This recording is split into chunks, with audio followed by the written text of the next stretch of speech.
yang kita menang, bersama yang kita memperoleh kehidupan. Sebab dia Tuhan yang sudah menebus kita.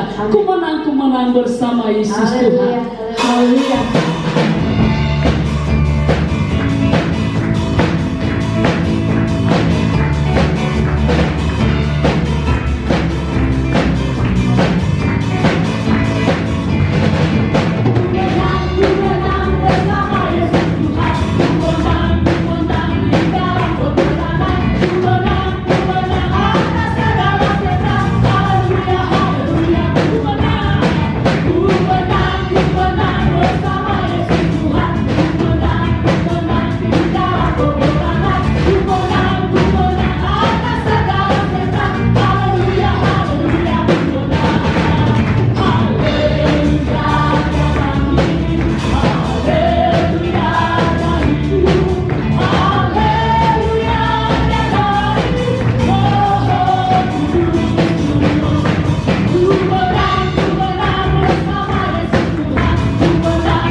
Sebab darahnya dan penebusan bagi setiap kita, amin. Itulah yang membuat kita layak pada pagi hari ini. Baik, puji Tuhan, kita akan mendengarkan pujian dari anak-anak sekolah minggu di GPD Alpha Omega.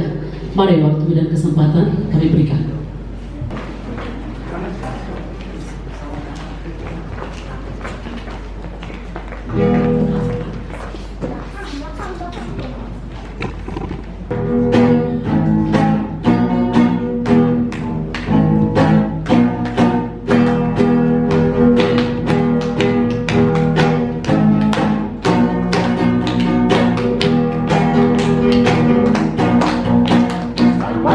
Tuhan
Puji nama Tuhan bahwa kasih Yesus sungguh manis dan indah. Amin.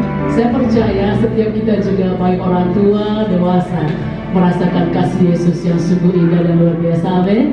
Sebab kasih itulah kita hidup sampai hari ini. Puji nama Tuhan, kita akan siap mendengar kebenaran firman Tuhan. Telah kulihat bukti kasih-Mu. Amin.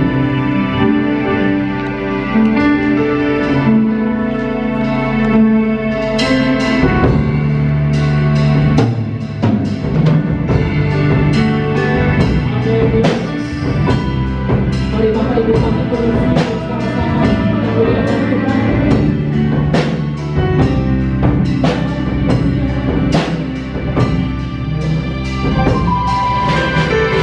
Telah kulihat bukti kasih-Mu, Kau menderitakan Tuhanku. Dengan darah-Mu Kau selamatkanku. Kini ku hidup menyerahkan-Mu. Telah kulihat bukti kasih-Mu, Kau menderitakan Tuhanku. Dengan darah-Mu Kau selamatkanku. Kini ku hidup menyerahkan-Mu. Terlalu besar kasih-Mu Bapa, pengorbanan yang Kau berikan bagiku. Terlalu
karena atas setiap puji-pujian dan perlimpahan kami.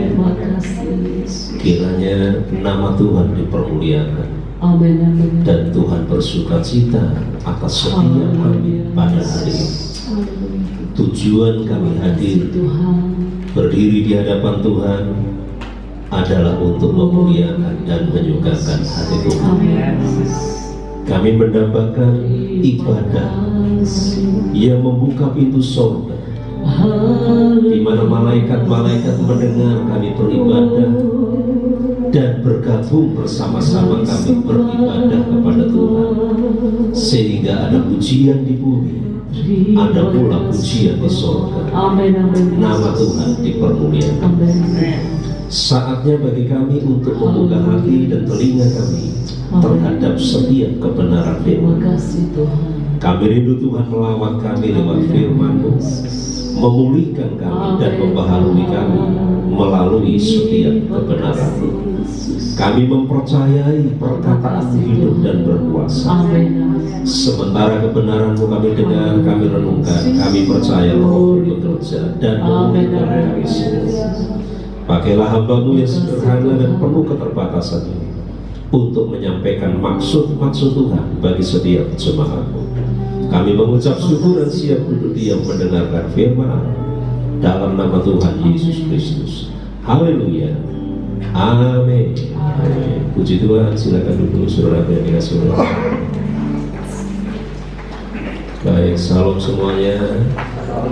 Tuhan memberkati kita semuanya ya. Kita bersyukur hari ini kita ada di tempat yang tepat, di waktu yang tepat, di mana kita berkumpul bersama-sama untuk memuji dan memuliakan Tuhan. Tuhan berjanji kalau ada 2-3 orang berkumpul dalam nama-Ku, Aku ada di situ. Dan kalau Tuhan ada, maka akan ada pemulihan, akan ada lawatan Tuhan. Itu sebabnya mari kita gunakan kesempatan hari ini. Saya ingin mengajak saudara hari ini untuk membaca dan merenungkan dalam kitab Pengkhotbah pasal yang ketiga. Pengkhotbah pasal yang ketiga tentang memanfaatkan waktunya Tuhan. Jangan lewatkan, jangan abaikan waktu yang Tuhan berikan kepada kita. Karena waktu Tuhan adalah waktu perkenanan. Waktu Tuhan adalah waktu berkat bagi setiap kita. Karena itu jangan kita melewatkan, menyia-nyiakan waktu yang Tuhan berikan bagi kita. Pengkhotbah pasal yang ketiga.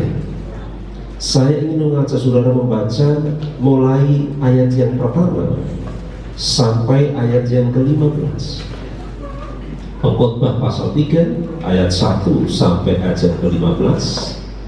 Pengkhotbah ini ditulis oleh Raja Salomo, orang yang paling berhikmat. Tidak ada orang yang lebih berhikmat daripada Raja Salomo, baik sebelum ataupun sesudah Raja Salomo. Tidak ada orang yang lebih berhikmat. Salomo telah menikmati segala kemuliaan duniawi. Dia adalah raja yang paling masyhur di seluruh muka bumi. Di bawah pemerintahannya, Israel menjadi negara yang paling makmur. Bahkan di zamannya Salomo, yang namanya perak itu tidak ada artinya, tidak ada harganya, karena emas begitu banyak sehingga perak tidak bernilai. Salomo adalah orang yang memiliki istri 700, gundiknya 300, jadi 1000. Kalau saudara punya istri 1000, saudara bisa mati kutu, saudara sehari pun udah bangkrut. Saudara ngasih makan sehari itu bangkrut, udah habis semua. Ya kan? 1000, ya, luar biasa. Salomo adalah orang yang mengarang 3.000 amsal dan 1.005 nyanyian. Dia mempelajari segala sesuatu, termasuk semut pun dipelajari. termasuk apa namanya itu, yang apa, cicak. Jadi dari yang kecil sampai yang besar diamati semuanya. Jadi orang yang sangat berhikmat. Oleh karena itu kita perlu belajar dari Salomo. Salomo telah memuaskan semua yang diingini hatinya. Apa yang diingini oleh matanya, apa yang diingini oleh hatinya, pokoknya semua dipuas-puaskan. Kalau Salomo hidup di zaman sekarang ini, orang kan banyak mengingini keinginan hatinya. Ada orang yang karena kayanya kepengen makan bakso Malang aja terbang dari Jakarta naik jet pribadi ke Malang, saking kayanya. Itu nggak lebih kaya dari Salomo, ya. Raja Salman datang ke Indonesia karena kaya, mic-nya aja terbuat dari emas. Nggak mau pakai mic orang lain, harus mic sendiri. Dan itu terbuat dari emas. Pesawatnya aja, tangga turunnya itu, eskalatornya itu terbuat dari emas. Orang kaya. Nah, Salomo jauh lebih kaya daripada Raja Salman, jauh lebih kaya. Jadi kalau Salomo hidup dalam zaman sekarang ini, Salomo bisa melakukan apapun yang dia mau, ya. Jadi mari kita perhatikan hikmat dari Salomo ini. Ayat yang pertama sampai ayat yang ke-15 kita baca secara bergantian. Untuk segala sesuatu ada masanya. Untuk apapun di bawah langit ada waktunya.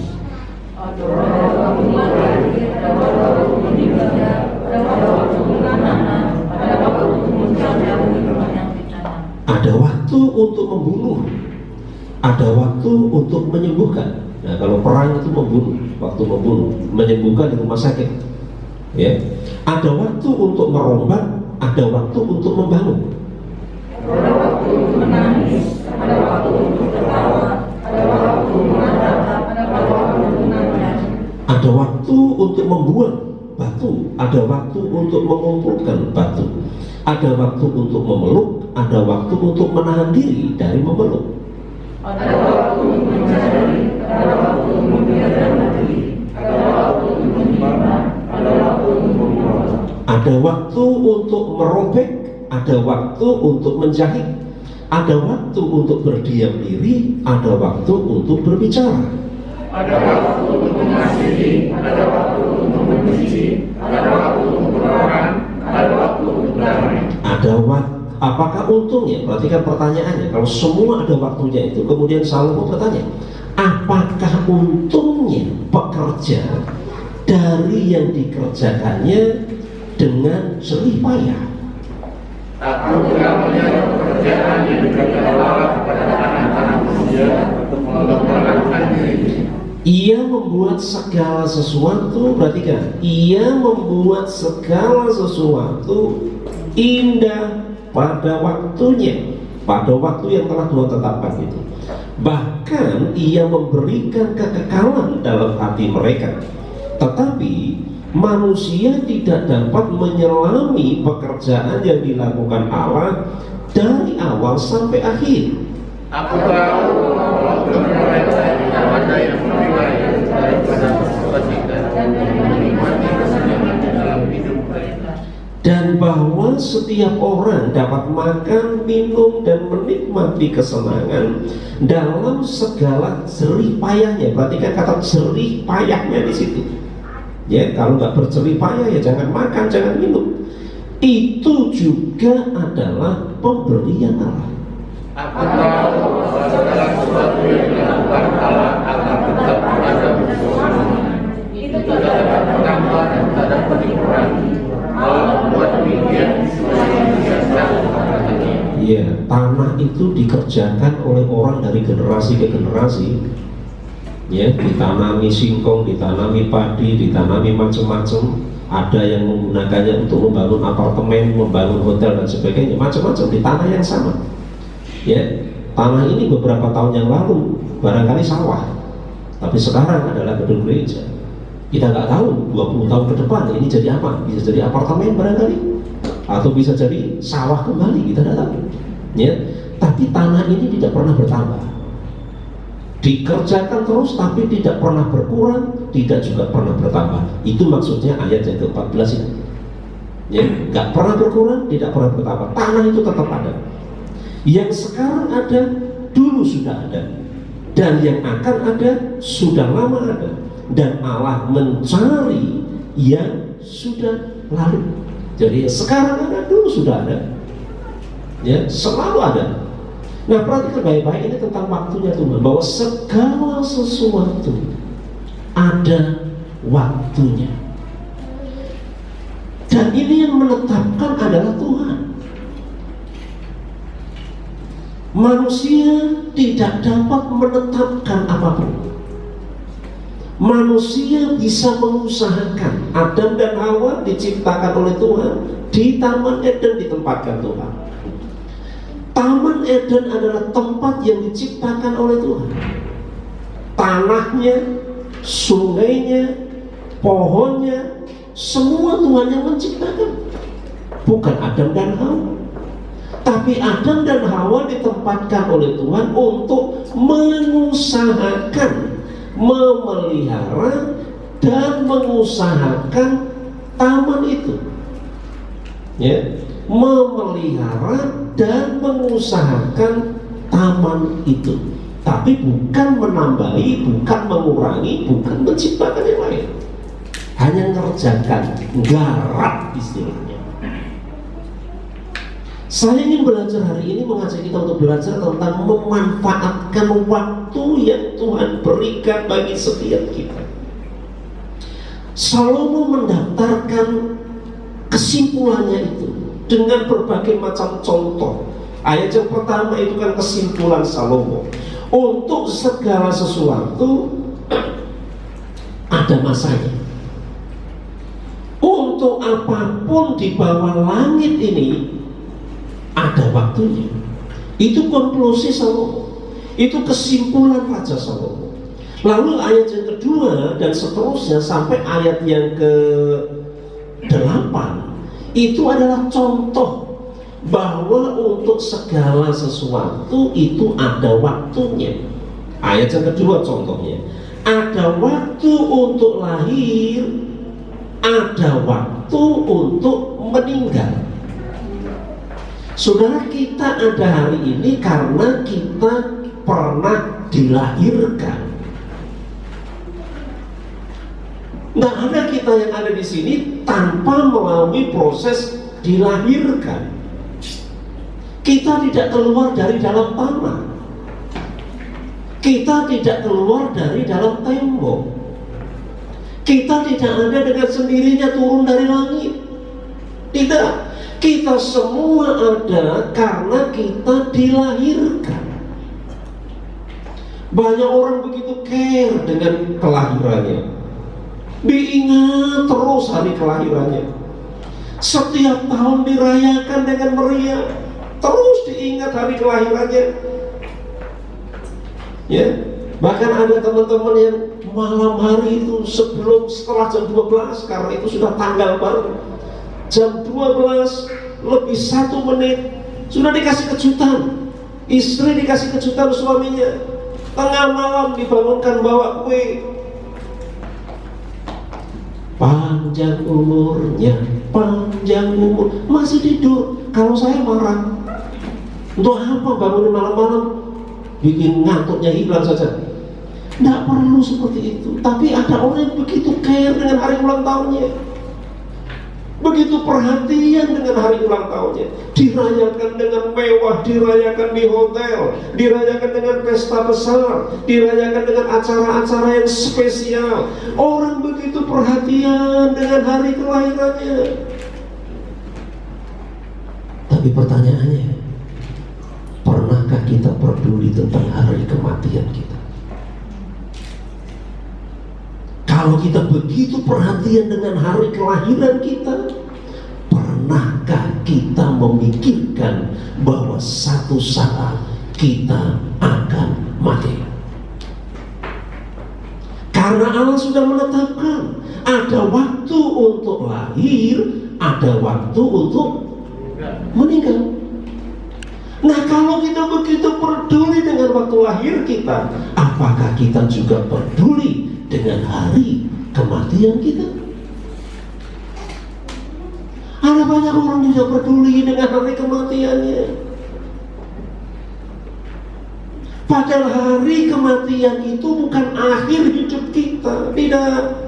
Kelahiran kita adalah awal hidup kita di bumi. Kematian kita adalah awal hidup kita dalam kekekalan. Bukan akhir hidup kita. Awal hidup kita dalam kekekalan. Nah, kalau kita begitu care dengan hidup kita di bumi yang hanya 60 tahun, 70 tahun, paling banter 80 tahun. Lalu bagaimana mungkin kita tidak care dengan kekekalan kita yang bukan hanya 80 tahun, bukan hanya 90 tahun, tapi akan kita jalani selama-lamanya. Walaupun saudara punya prinsip, aku mau hidup 1000 tahun, itu tidak akan pernah terrealisasi. Percaya saja. Saudara punya prinsip, aku mau hidup 1000 tahun, saudara tidak akan pernah terwujud mimpi saudara itu. Tapi dalam kekekalan kita akan hidup selama-lamanya. Itu sebabnya jangan sia-siakan kesempatan yang Tuhan berikan. Ya. Hidup adalah kesempatan. Jadi sejak kita lahir, kalau kita dikasih usia 70 tahun, maka 70 tahun itulah kesempatan yang Tuhan berikan bagi kita untuk mempersiapkan hari setelah kelahiran itu, yaitu kematian.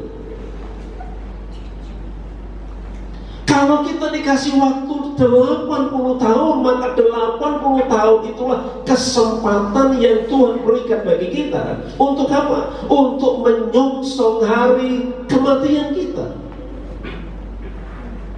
Jadi jangan sampai 70 tahun, 80 tahun itu kita sia-siakan kesempatan yang Tuhan beri.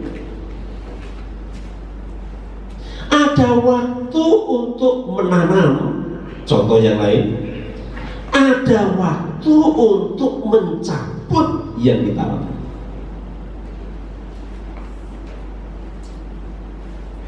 Kalau kita di Indonesia ini, kita mengenal istilahnya musim hujan, musim kemarau.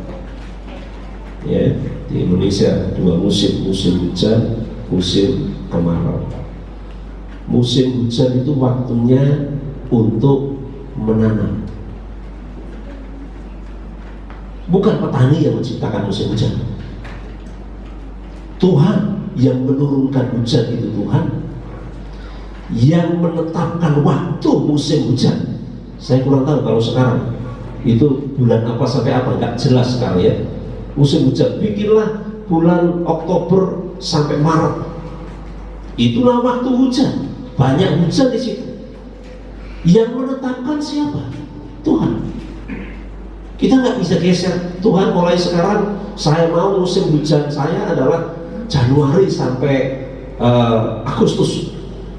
Jadi Tuhan tolong ubah ya. Jangan lagi Oktober, September sampai Maret. Saya nggak suka di bulan-bulan itu Tuhan. Saya kepengen mulai sekarang Tuhan ubah musim penghujan di Indonesia ini adalah bulan Januari sampai Agustus. Nggak bisa. Nggak bisa. Matahari terbit di pagi hari itu ketetapan Tuhan. Kita nggak bisa berdoa, Tuhan mulai sekarang saya kepengen matahari terbitnya jam 12 siang lah. Jangan pagi terus, capek saya musuh setiap pagi aja. Bervariasi begitu loh Tuhan. Tidak. Itu ketetapan Tuhan. Tuhan menetapkan waktu penghujan. Lalu orang-orang yang menabur, para petani memanfaatkan waktu itu. Mereka menyesuaikan diri. Bukan Tuhan yang menyesuaikan diri. Petani yang menyesuaikan diri dengan waktunya Tuhan. Jadi ketika musim penghujan tiba, petani menyiapkan ladangnya, lalu mulai menabur. Petani yang menabur, mereka juga yang akan menuai pada waktunya. Kalau tidak mau menabur, ya jangan mimpi untuk menuai. Orang nggak mau menabur kok mau menuai? Di musim penghujan saatnya menabur, hanya para petani yang mau menabur yang akan menikmati menuai di waktu menuai. Ada waktu untuk menanam, ada waktu untuk mencabut. Yang akan mencabut atau yang akan panen, yang mereka yang menanam. Mereka yang tidak menanam, mereka tidak akan menuai, walaupun musim menuai. Sementara yang lain pada menuai, maka yang tidak menuai gigit jari. Orang tidak menuai, oh sekarang waktunya menuai ya? Iya, saya mau panen. Oh saya juga mau panen lah. Nah tanammu gak kamu tanami kok. Bagaimana kamu mau panen? Apa yang kamu panen? Tidak ada yang kamu panen. Jadi sekali lagi, manusia harus mengisi, memanfaatkan kesempatan yang Tuhan berikan dengan sebaik-baiknya dalam segala sesuatu. Saya tidak ingin bicara dalam banyak hal, tapi saya ingin bicara kita sudah lahir, lalu bagaimana kita memanfaatkan kesempatan kita hidup ini sehingga pada waktu kita dipanggil Tuhan, kita siap. Apa yang harus kita kerjakan selama kita hidup setelah kita lahir ini? Apa yang harus kita lakukan setelah kita lahir sehingga kita bisa menikmati saat-saat yang indah bersama dengan Tuhan pada waktu yang telah ditetapkan oleh Tuhan. Dan saya memaknai ada hal yang harus kita siapkan dengan baik adalah pertama, gunakan kesempatan hidup ini untuk sungguh-sungguh bertobat. Saya ingin mengingatkan kita semua, gunakan kesempatan selama saudara hidup ini untuk sungguh-sungguh bertobat. Kenapa harus bertobat? Karena kalau kita tidak bertobat, maka ketika kita mati, kita tidak akan masuk dalam kekekalan bersama dengan Tuhan. Kalau di bumi ini selama kita hidup, kita menolak hidup bersama Tuhan, maka nanti ketika kita masuk dalam kekekalan, gantian Tuhan yang menolak kita. Sekarang kita menolak Tuhan, kita dikasih kebebasan. Sekarang kita boleh menolak Tuhan, silakan. Tapi jangan kita memilih ketika kita mati nanti hidup bersama dengan Tuhan.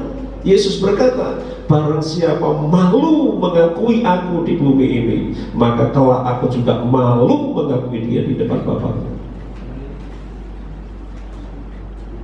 Barang siapa menolak aku di bumi ini, maka nanti aku juga akan menolak dia di hadapan Bapa. Aku nggak kenal kamu. Aku nggak kenal.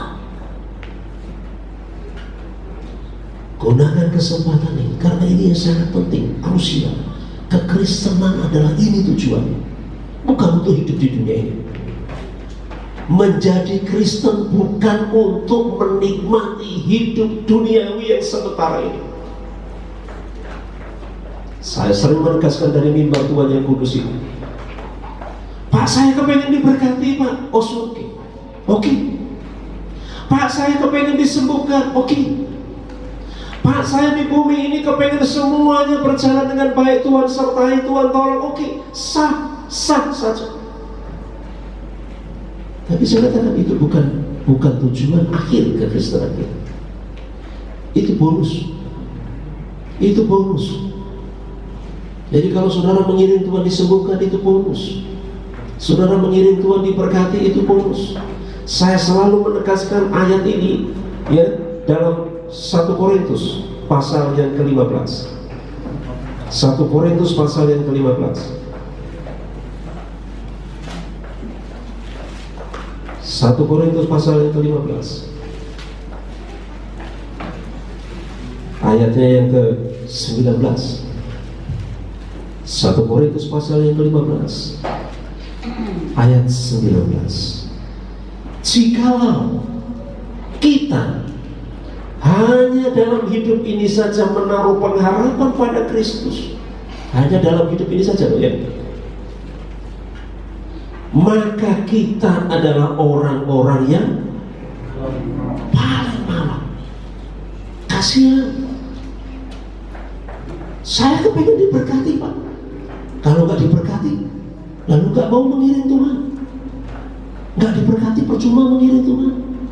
Nggak ada gunanya mengiring Tuhan. Nggak ada gunanya mencari Tuhan. Nggak diberkati kok. Hanya kepengen diberkati. Hanya kepengen sembuh. Saya mau sembuh. Sudah ada 10 pendeta mendoakan saya dan nggak sembuh. Bahkan ada orang Kristen yang sampai mengejar Andi Simon dari luar kota, pergi jauh-jauh ke sana. Ya kalau disembuhkan puji Tuhan, kalau nggak disembuhkan kecewa. Percuma mengiring Tuhan, kenapa nggak disembuhkan juga? Usahaku begini-begini aja, nggak ada gunanya. Hidupku begini-begini aja. Saya katakan, kalau kita hanya dalam hidup saja menaruh harapan pada Kristus, maka kita adalah orang yang paling malu. Paling malu. Tujuan kita mengiring Tuhan adalah supaya kita dibangkitkan kelak bersama-sama dengan Tuhan. Supaya kelak kita hidup bersama-sama dengan Tuhan dalam kekekalan. Itu yang terutama, itu yang terpenting. Dan itu kita harus jalani ketika kita bertobat. Suatu saat Rasul Petrus berkhotbah di hadapan ribuan orang yang terlibat langsung dalam penyaliban Tuhan Yesus. Orang-orang yang terprovokasi oleh provokator sehingga ikut-ikut berkata, salibkan dia, salibkan dia, salibkan dia. Orang-orang upahan yang gak ngerti, barangkali hanya dikasih nasi bungkus kalau zaman sekarang, nggak tahu apa-apa, ikut demo, karena nggak tahu apa-apa. Suatu saat Petrus berkhotbah di hadapan mereka. Itu dicatat dalam Kisah Para Rasul pasal yang kedua. Kisah Para Rasul pasal yang kedua. Kisah Para Rasul pasal yang kedua, ayat yang ke-37 dan 38. Ketika mereka mendengar hal itu, hati mereka sangat terharu mendengar khotbah Petrus, ya, sangat terharu. Lalu mereka bertanya kepada Petrus dan rasul-rasul yang lain, apakah yang harus kami perbuat, saudara-saudara? Jawab Petrus kepada mereka, bertobatlah dan hendaklah kamu masing-masing memberi dirimu dibaptis dalam nama Yesus Kristus untuk pengampunan dosamu, maka kamu akan menerima karunia Roh. Bertobatlah.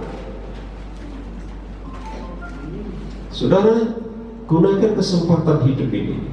Kita tidak tahu, Tuhan telah menetapkan kita waktu untuk lahir, dan Tuhan pula telah menetapkan waktu untuk kita meninggal. Jadi kita semua pasti meninggal. Waktunya kapan? Kita tidak tahu. Tapi sudah bercatat, untuk meninggal tidak butuh sakit. Banyak orang yang sedang makan, enak makannya, bagaimana rasanya? Enak, mati.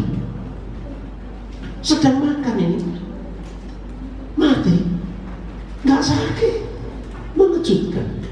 Sementara yang sudah dibantu oksigen berhari-hari, hidup terus. Jadi untuk meninggal syaratnya tidak butuh sakit.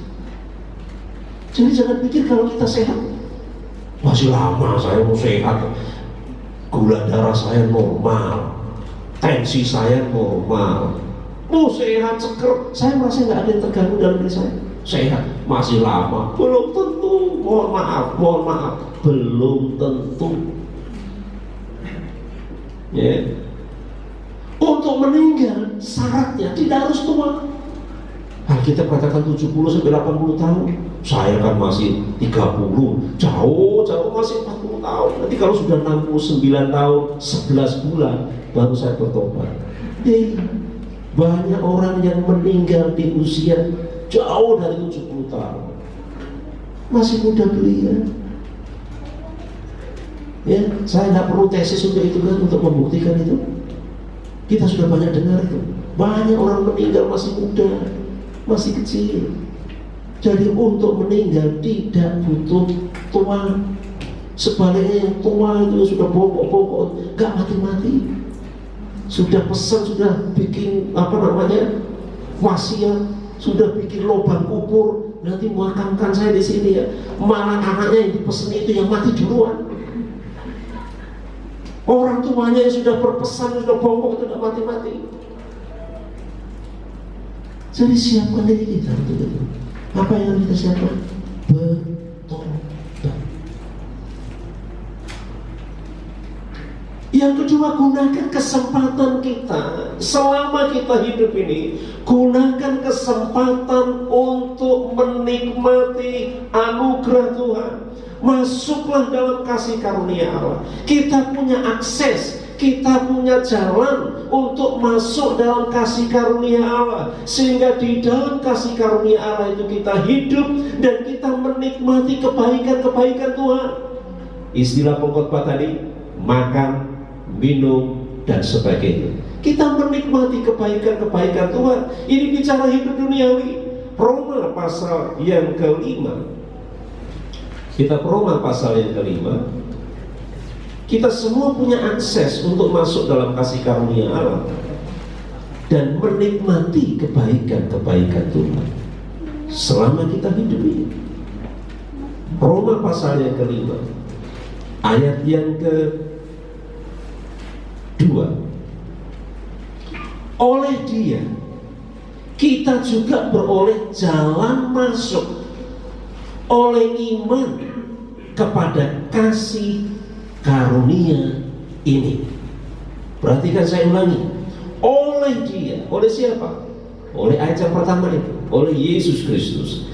Kita juga beroleh jalan masuk oleh iman kepada kasih karunia ini.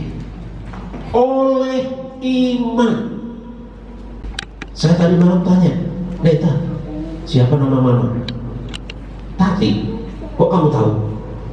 Emangnya waktu Ibu Tati melahirkan kamu melihat? Kamu kan gak lihat. Kok kamu tahu? Ya dengan iman kita percaya. Nggak ada anak yang sampai, "Mah, aku gak percaya loh mama itu orang tua aku." Kita perlu tes deh, itu anak kurang ajar. Kalau anak sampai kurang ajar, betul, orang tua akan marah.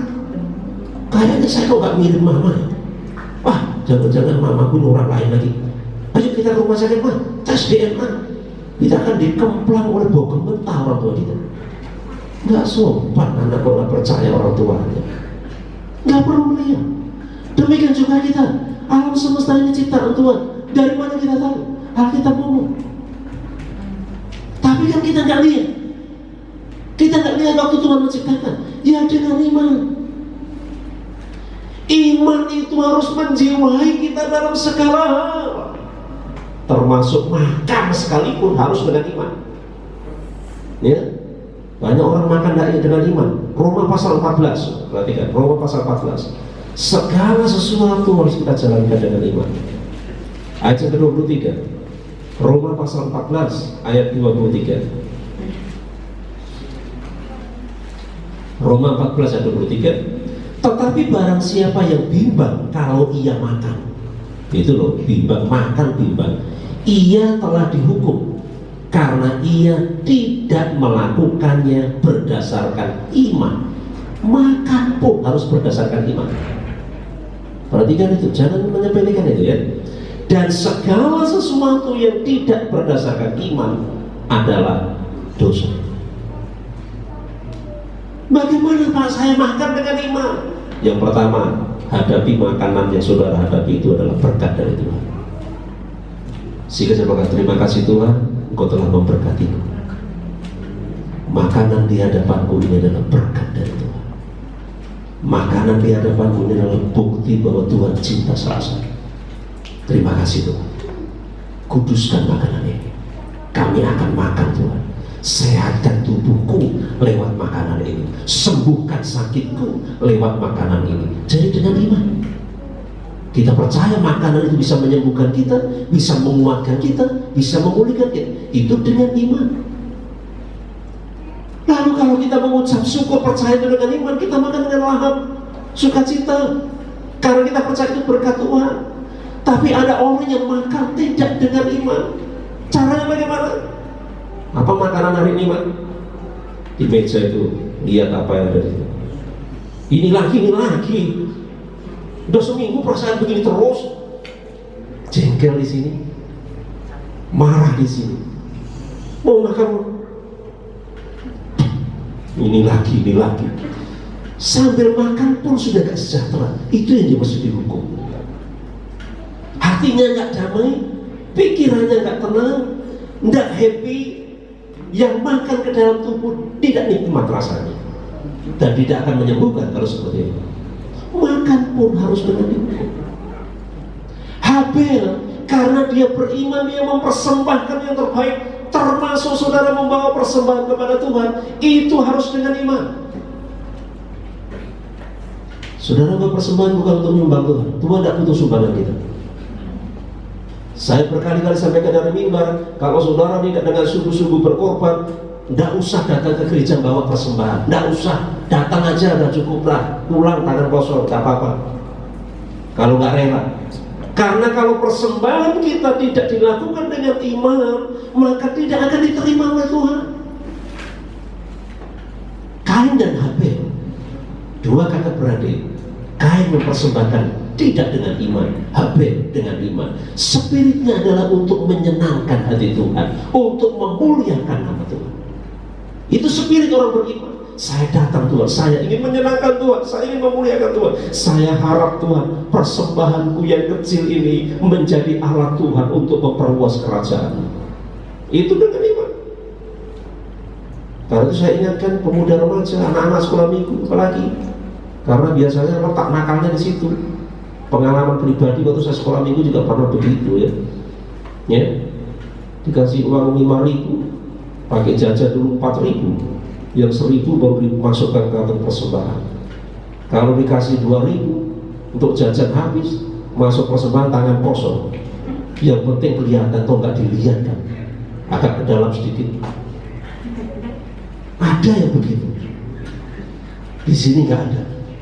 Kalau ada bertobat hari ini. Iya, saya berharap nggak ada ya. Tangan kosong pura-pura. Bahkan yang lebih nakal lagi, tangannya kosong ngambil. Masuk kosong, keluar penuh. Ada kan yang begitu di gereja yang sampai dimasukkan di YouTube itu, yang ditangkap, dilaporkan polisi dan ditangkap di gereja besar. Ya. Masuknya kosong, pulangnya penuh. Ada yang begitu. Ada yang masukkan kartu parkir. Ini kurang ajar sekali.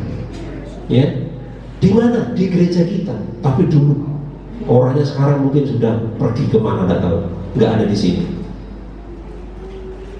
Saya harap ya, kalau yang pernah masukkan kartu parkir masih ada di sini, bertobat hari ini. Ya, kartu parkir dimasukkan. Ini kan kurang ajar. Ini menghina Tuhan. Korban harus dengan iman.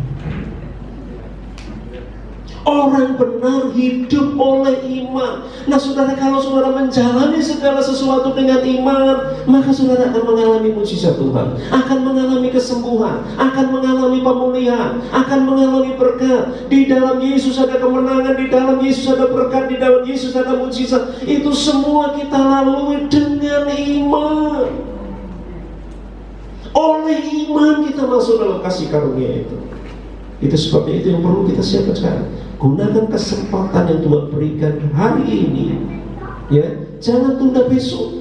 Saya masih muda, sekarang kayaknya belum waktunya. Ayat terakhir saya mengajak saudara membuka dalam kitab Ibrani. Ibrani pasal yang ke-4 ya. Ibrani pasal yang ke-4. Tuhan mengingatkan kita. Ibrani pasal yang ke-4 ayat yang ke-6 dan ayat yang ke-7. Ibrani 4, 6 dan 7. Jadi sudah jelas bahwa ada sejumlah orang akan masuk ke tempat perhentian itu. Tempat perhentian bicara Kanaan. Kanaan bicara hidup yang diberkati, kasih karunia Allah tadi yang kita dapatkan dengan iman. Jadi ada orang-orang yang mengalami mujizat-mujizat Tuhan, hidup dalam kemenangan, hidup dalam berkat, hidup dalam kemuliaan di bumi ini karena beriman kepada Tuhan. Sedangkan mereka yang kepadanya lebih dahulu diberitakan kabar kesukaan itu tidak masuk karena ketidaktaatan mereka. Jadi kalau tidak dengan iman tapi tidak taat, apalagi tidak akan mengalami kebaikan-kebaikan Tuhan. Sebab itu ia menetapkan pula suatu hari, yaitu hari ini, ketika ia setelah sekian lama berfirman dengan perantaraan Daud seperti dikatakan di atas, pada hari ini jika kamu mendengar suaranya, janganlah keraskan hati. Saya ulangi, pada hari ini, bukan besok. Ingat, jangan tobat tunggu besok. Belum tentu besok itu menjadi hari kita. Besok Pak saya tobat Pak. Ada orang yang tobat kalau sudah terserang stroke, didoakan pendeta, udah usianya 69 tahun. Pak pendeta, kalau Tuhan sembuhkan saya berjanji tidak akan melayani Tuhan. Selama ini saya jauh dari Tuhan, tapi setelah saya bertobat, mau bertobat saya udah stroke baru janji mau melayani Tuhan. Mana mau melayani Tuhan udah stroke, malah mimpi ujian itu stroke. Minus stroke mimpi ujian nggak bisa lagi. Suruh terima tamu juga udah goyang-goyang begini, tangannya salam ke sini malah dia ke sini salaman. Udah nggak bisa lagi kalau udah stroke. Ya, hari ini saya ulangi, Alkitab berkata, hari ini, bukan besok, bukan bulan depan, bukan minggu depan, bukan tahun depan, karena belum tentu kita ada di situ. Hari ini, jika kamu mendengar suaranya, janganlah keraskan hatimu. Jangan keraskan hati, sebab kita semua akan berhadapan dengan tata pengadilan Allah. Kita semua di bumi ini, hidup kita diberkati atau tidak bergantung kepada iman kita kepada Tuhan. Penuh iman atau tidak, kita menjalani hari-hari kita dengan iman atau tidak, itu bergantung di situ. Kalau kita menjalani hari-hari kita dengan iman, kita akan menikmati kemenangan, berkat, mujizat dan sebagainya di hadapan Tuhan. Dan kalau kita bertobat, menggunakan kesempatan hidup ini untuk bertobat dan sungguh-sungguh bertobat, maka kelak kita menghadap pengadilan Tuhan, kita akan disambut Tuhan. Mari anakku, kemari. Aku sudah menunggu kamu lama. Sabaslah engkau hambaku yang setia. Engkau telah menyambut aku di bumi, maka sekarang mari masuk ke dalam kemuliaan bersamaku. Setiap kita akan berhadapan dengan tahta pengadilan Allah. Kapan itu? Saat kita mati. Kapan saya mati Pak? Tuhan sudah menetapkan itu. Mau cepat atau mau lambat? Kalau mau cepat bisa usul sama Tuhan. Kapan Tuhan tetapkan saya mati? 20 tahun lagi, kelamaan. Saya minta besok Tuhan. Boleh usul sendiri sama Tuhan. Ya, Tuhan tetapkan itu. Ya, saya mohon maaf. Sekali lagi, ayat yang terakhir. Kalau tadi saya bilang ayat terakhir, saya mohon maaf. Ya, karena saya teringat untuk menyampaikan ayat ini. 2 Korintus pasal yang ke-5. 2 Korintus pasal yang ke-5. Ini betul-betul ayat yang terakhir ya. Ayat yang ke-10. 2 Korintus pasal yang ke-5 ayat yang ke-10. Sambil bagi berdiri kita akan baca ayat ini ya. 2 Korintus pasal 5 ayat yang ke-10. 2 Korintus 5 ayat 10. Mari kita baca sama-sama. 2, 3. Sebab kita semua harus menghadap tahta pengadilan Kristus, supaya setiap orang memperoleh apa yang patut diterimanya sesuai dengan yang dilakukannya. Kapan? Dalam hidup ini, baik ataupun yes, kita boleh memilih menerima Yesus atau menolak Yesus, tapi kita tidak bisa memilih akibatnya. Kita bisa memilih mau hidup jahat atau hidup baik, itu pilihan kita, tapi kita tidak bisa menolak akibatnya. Itu sebabnya hari ini, mari saudara-saudaraku, buka hatimu. Ketika saudara dengar firman Allah, buka hatimu untuk sungguh-sungguh menyambut Tuhan. Dan mulai hari ini jalani kekristenanmu dengan iman kepada Tuhan. Telah kulihat bukti kasih. Tuhan terus.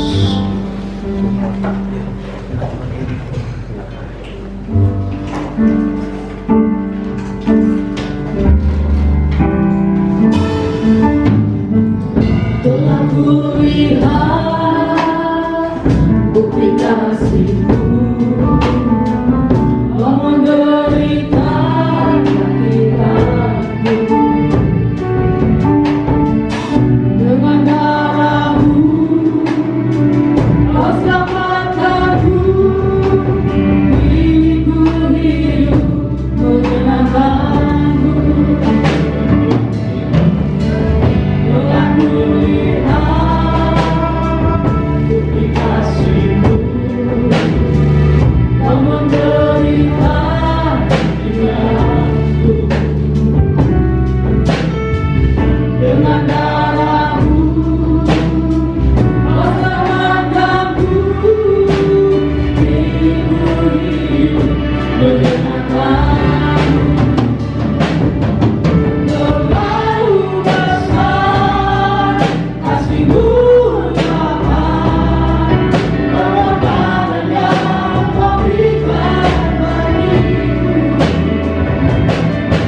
Terlalu mahal darah-Mu Yesus, tercurah untuk menebus hidupku.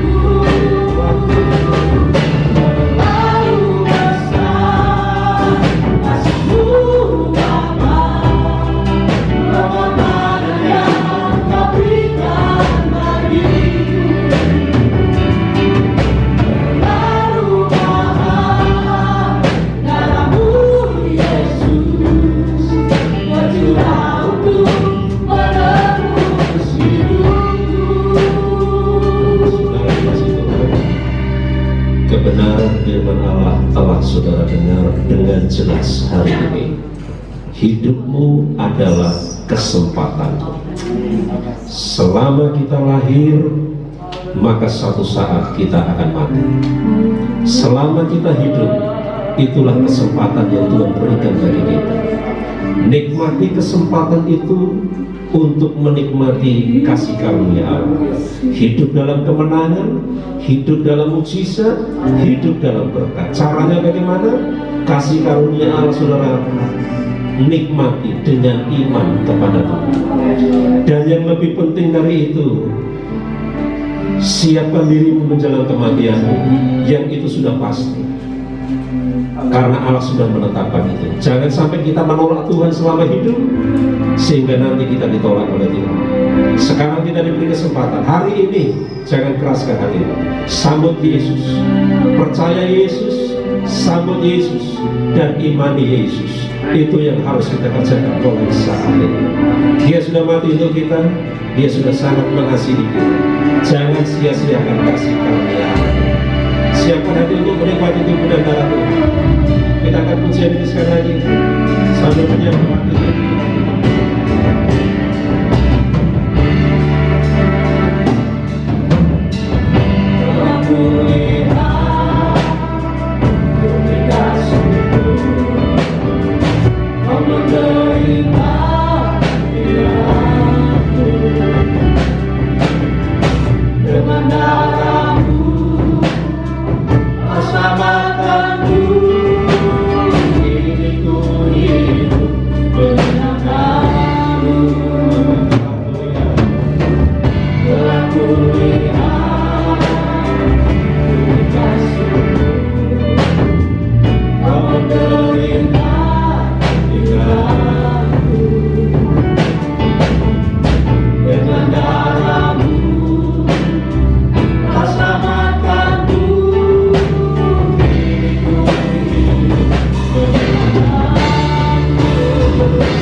tahun yang lalu, Engkau yang mulia rela menjadi hina, supaya kami yang hina menjadi mulia. Engkau yang tidak berdosa, tidak mengenal dosa, menjadi dosa, supaya kami yang berdosa terlepas dari dosa kami dan hidup dalam kemuliaan. Kami mengucap syukur untuk karya penebusan-Mu di atas kayu salib Golgota. Tuhan, hari ini kami menghadapi tubuh dan darah. Kami bersyukur Tuhan, dan kami mau gunakan kesempatan yang Tuhan berikan dalam hidup kami ini untuk menyambut Tuhan, sungguh-sungguh menyambut Tuhan, kesempatan sungguh-sungguh melayani Tuhan, sungguh-sungguh mempersembahkan hidup kami kepada Tuhan, sehingga kami menikmati kebaikan-kebaikan Tuhan dalam hidup ini. Tuhan, tolong kami, mampukan kami untuk merespon firman-Mu dengan sungguh-sungguh. Mampukan kami hidup sesuai dengan kebenaran-Mu hari ini Tuhan. Kuduskan kami semua, kuduskan kami pelayan-pelayan-Mu, dan berkatilah tubuh dan darah-Mu yang ada di hadapan kami ini. Dalam nama Tuhan Yesus Kristus, kami buka hati kami, siap menikmati tubuh dan darah-Mu. Haleluya. Terus angkat pujian ini. Telah kulihat bukan kasih-Mu, Kamu derita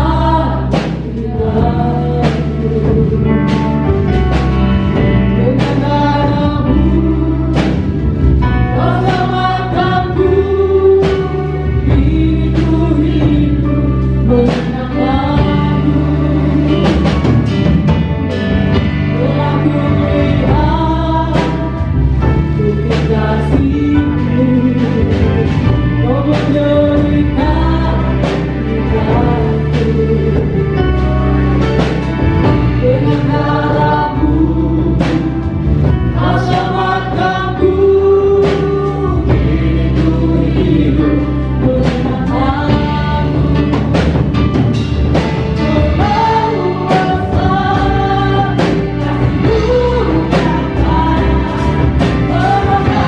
pengorbanan yang Kau berikan bagiku. Terlalu mahal darah-Mu Yesus, tercurah untuk menebus hidupku. Terlalu besar kasih-Mu Bapa, pengorbanan yang Kau berikan bagiku. Terlalu mahal darah-Mu Yesus, tercurah untuk menebus hidupku.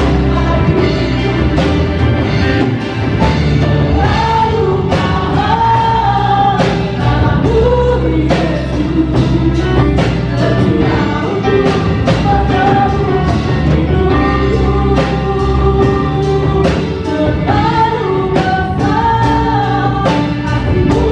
Bapa, pengorbanan yang Kau berikan bagiku. Terlalu mahal darah-Mu Yesus, tercurah untuk menebus hidupku. Kita diam sejenak.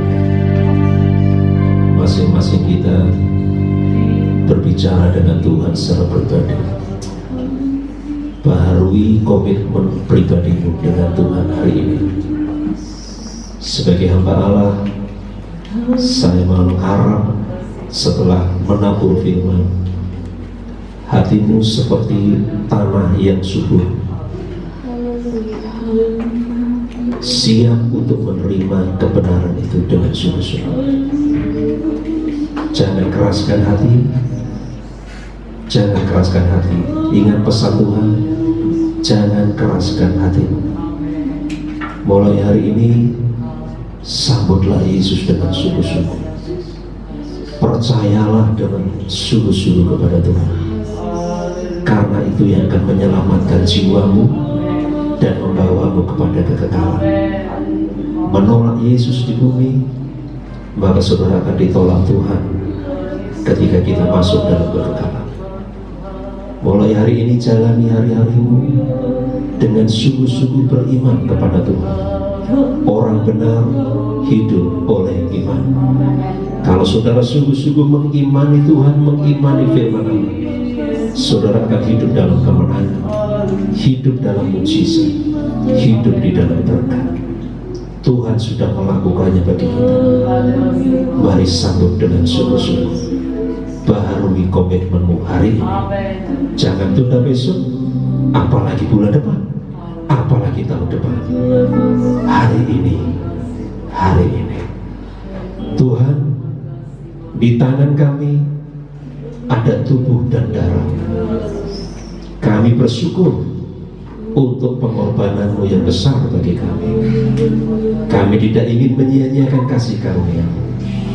Mahal harga keselamatan kami. Bukan dengan emas, bukan dengan perak Tuhan menebus kami, tapi dengan darah-Mu. Kami bersyukur Tuhan, kami siap menikmati tubuh dan darah-Mu. Dan sepanjang kami menjalani perjamuan ini, kami rindu Roh-Mu bekerja, memulihkan kami, membaharui kami, menjamah kami semua. Terima kasih Tuhan Yesus. Terima kasih. Dan sekarang saudara-saudaraku, angkatlah tubuh Tuhan di tangan kananmu tinggi-tinggi, melewati kepalamu, sebagai wujud bahwa saudara menghormati tubuh Tuhan. Saudara percaya bahwa yang di tanganmu itu adalah tubuh Tuhan. Oleh karena itu, sebelum saudara menikmati tubuh Tuhan dengan iman, saudara dengarkan firman Allah. Saya akan bacakan untuk kita. Dan ketika mereka sedang makan, Yesus mengambil roti, mengucap berkat, memecah-mecahkannya, lalu memberikannya kepada murid-muridnya dan berkata, ambillah, makanlah, inilah tubuhku. Mari sama-sama kita makan tubuh Tuhan ini dengan iman, dalam nama Tuhan Yesus Kristus.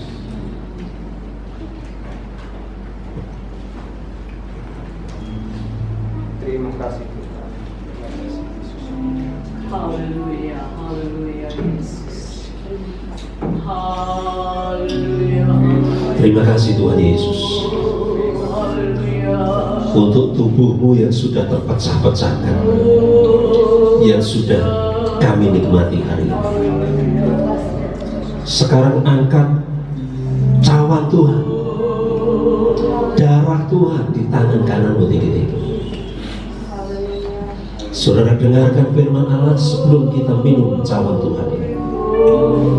Sesudah itu ia mengambil cawan, mengucap syukur, lalu memberikannya kepada mereka dan berkata, minumlah kamu semua dari cawan ini, sebab inilah darahku. Perhatikan kata Yesus, inilah darahku, darah perjanjian yang ditumpahkan bagi banyak orang untuk pengampunan dosa.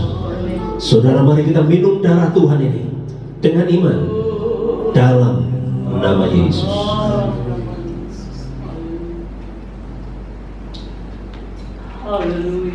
Terima kasih Tuhan Yesus. Terima kasih Tuhan Yesus. Terima kasih Tuhan Yesus. Terima kasih Tuhan Yesus. Saudara imani, darah Yesus berkuasa menghapus dosa-dosa. Bilur Yesus berkuasa menyembuhkan sakit penyakit. Terima dengan iman hari ini. Inilah hari pemulihan. Engkau disembuhkan oleh Tuhan. Hari ini engkau dilawan Tuhan, engkau dipulihkan oleh Tuhan. Hari ini adalah hari kemenangan. Hari ini adalah hari kelepasan. Hari ini adalah hari mujizat. Hari ini adalah hari penuh berkat bagi setiap kita. Terimalah dengan iman dalam nama Yesus. Dalam nama Yesus. Dalam nama Yesus. Terima kasih Tuhan Yesus. Terima kasih Tuhan Yesus. Segala kemuliaan hanya bagimu Tuhan. Segala pujian hanya untukmu. Mulai hari ini kami akan memuliakan Tuhan dalam hidup kami dan menghalang menjalani segala sesuatu dengan iman kepada Tuhan. Terima kasih buat karyamu Tuhan. Terima kasih buat pengorbanan. Saatnya tiba bagi kami akan memberi persembahan kami. Kami akan bawa dengan iman untuk memuliakan Tuhan, untuk memperluas kerajaan Tuhan, untuk menyukakan hati Tuhan. Segala pujian hanya bagimu. Dalam nama Tuhan Yesus kami berdoa. Haleluya. Amin. Silakan saudara berduduk kembali. Tuhan berkati kita semua. Kita akan bersama kita kepada